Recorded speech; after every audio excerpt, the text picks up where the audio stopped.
Admir Serrano, eu vou começar com uma pergunta que eu acredito que muitas pessoas se interessem e muitas pessoas também já passaram, em relação a experiências de quase morte.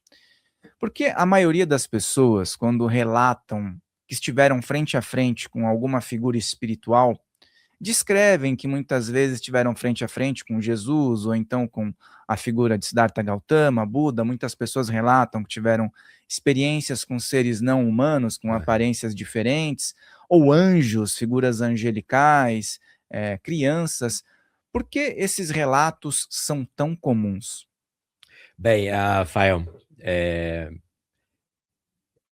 eu venho estudando a experiência de quase morte há muito tempo, há 25 anos, na verdade.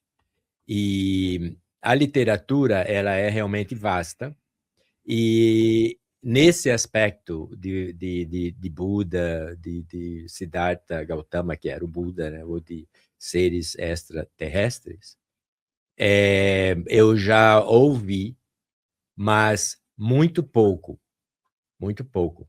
A maioria das experiências, talvez porque a maioria dos relatos estudados, eles são do Ocidente, e no caso, o Buda é asiático, né?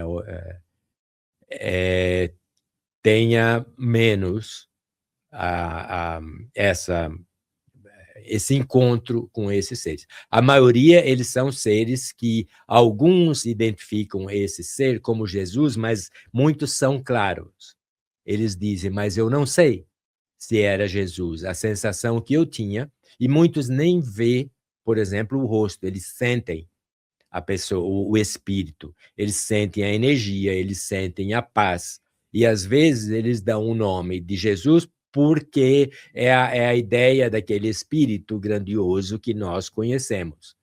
Mas alguns falam que era Jesus, muitos não falam que era Jesus. Mas a beleza da experiência de quase morte porque esse aspecto ele tem um pouco da conotação de falar é coisa da mente, né? Que essa pessoa aliás os estudiosos mais céticos materialistas, eles não aceitam que isso é algo espiritual ou extrafísico ou além da consciência. E eu acredito piamente que não só pelos estudos mais aprofundados que eu tenho feito, mas pelas minhas próprias experiências ou vivências, que não foi de quase morte, mas é fora do corpo, que eu tenho há 25 anos lucidamente. Então, o aspecto mais comum é o encontro com entes queridos que já desencarnaram. E agora tem uma outra beleza também nesses encontros, que ninguém encontra o espírito de um ser vivo. Você não encontra na literatura, e é vasta, posso te garantir. Ninguém fala, eu fui lá e eu me deparei com o meu irmão lá, o Joãozinho, que estava dormindo na casa dele. Não, eles só encontram espíritos, no caso, essas presenças de seres queridos, pode ser parentes ou amigos, que já morreram e que estão nesse local, que eles identificam como uma, uma esfera espiritual, porque ela tem Uhum. luz, ela tem brilho, ela tem esses aspectos que a gente entende como uma visão paradisíaca, vamos dizer assim. E aí essas pessoas às vezes falam que tiveram contatos com anjos, mas podiam ser mentores, né? Porque às vezes um mentor tá ali, ela vai para um lugar que é bom, vamos dizer, ela tá num nível de consciência legal, ela vai estar na luz, tal, e aí ela teve uma experiência boa e às vezes relata que estava melhor lá do que aqui, né? Muitas pessoas dizem, olha, se for do jeito que aconteceu, foi muito bom, mas em contrapartida, algumas pessoas descrevem experiências não agradáveis, né? Nessa balança, dentro das suas experiências, muitas pessoas devem vir contar relatos para Sim. você, né? Qual que é a proporção, mais ou menos, de experiências que são agradáveis com experiências que às vezes estão envolvidas com as sombras? Aham. Então, eu tenho 3 livros, no caso, tenho 2 livros em português sobre as experiências de quase morte. Um deles é Nos Portais do Além, que foi o primeiro que eu escrevi em 2009, E depois eu ampliei um pouco e escrevi Os que Voltaram para Contar. Deixa eu mostrar rapidinho, pessoal, então, aqui o pessoal vê. Os Portais do Além é o primeiro que ele falou, e depois a gente vai falar com mais propriedade. E Os que Voltaram para Contar. Muito bem escolhido o título, hein? Vamos lá. Porque eles voltam, no caso. E em ambos os livros eu relato as experiências mais desagradáveis e as mais agradáveis, vamos dizer assim. E as desagradáveis, ela tem uma origem, que eu já vou lhe falar. Mas ela tem algo muito, muito bonito até, e inclusive um dos materiais, eu conheço a pesquisadora, eu tive um encontro com ela em agosto do ano passado. Ela escreveu um livro, e em inglês é Blessings in Disguise, bênçãos disfarçadas, para designar essas experiências desagradáveis, cuja origem mais frequente são por overdose de drogas, quando a pessoa ela não desencarna, ela tem a experiência, porque ela vai voltar, e tentativas de suicídio. Então, essas são as duas causas, incontestavelmente, onde eles vão sentir essas sombras. Muitos veem essa escuridão, muitos têm um encontro com entidades espirituais negativas, aterrorizantes até,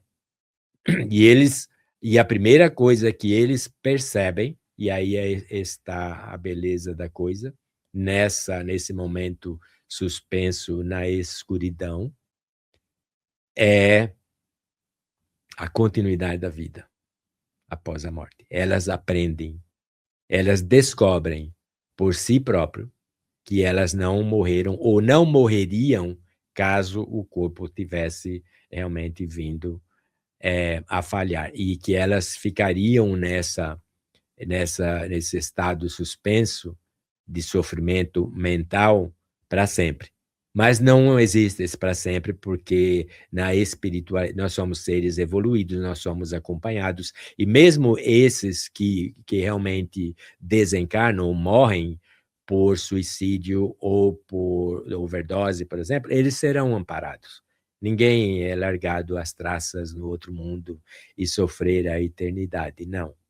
E as mais agradáveis, que são as mais comuns, mesmo com pessoas que não professam uma religião ou não acreditam na vida após a morte, muitos casos de muitos céticos que não acreditavam na continuidade da vida após a morte, e quando eles têm essas experiências, são agradáveis, eles vão ter esse encontro com seres queridos, com seres de luz, então eles mudam, eles voltam, ambos, na verdade, os negativos e os positivos, quando eles voltam, eles descobrem uma realidade, primeiro, da continuidade da vida, e eles percebem também nesse estado fora do corpo, sobretudo com o contato desse ser espiritual, como você mencionou, mentor, que pode ser muitos deles, alguns até se identificam como tal, e eles vão mostrar como que eles estão vivendo a sua vida. Eles vão fazer a chamada revisão da vida, em ambos, eles vão fazer. E eles vão ver, sobretudo, as partes mais negativas da vida deles, o que eles estão fazendo. E muitos vêm desde o nascimento. E, obviamente, as que saltam mais à consciência são as coisas que não estão sendo bem feitas. Então, eles retornam. E como você falou que eles veem isso agradável e tal, muitos querem ficar e pedem para ficar. Primeiro que muda totalmente o conceito deles da realidade. Eles descobrem, mesmo que não acreditava, que a vida continua após a morte física. E como eles encontram com um amigo, eles sentem um ambiente de paz, de luz, etc., eles querem ficar, e muitos insistem em ficar. E aí esse ser de luz, que muitos chamam, que seria o mentor, tal, ele vai falar, mas você não pode voltar porque não é a sua hora ainda. E muitos sentem que existe uma barreira que eles não podem ultrapassar. Eles têm essa ciência, muitos deles. E eles percebem, se eu passar daqui para lá, eu não volto. Então, eles acabam voltando porque justamente não terminou a vida dele e eles voltam para contar para nós como é esse outro lado